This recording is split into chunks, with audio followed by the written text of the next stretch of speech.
shit, mate. I was trying to make the mood light. Fuck. I know.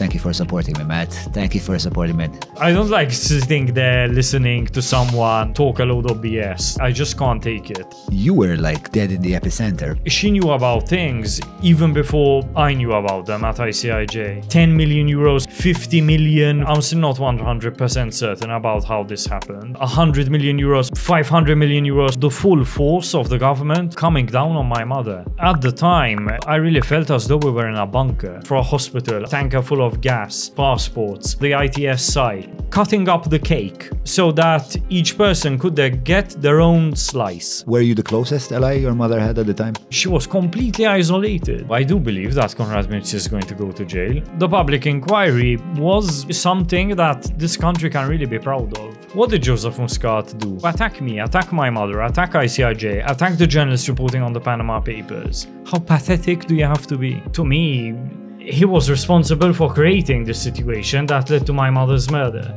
I wanted to turn up outside the Prime Minister's office, kick the door down and beat him into the floor. But are you still angry today?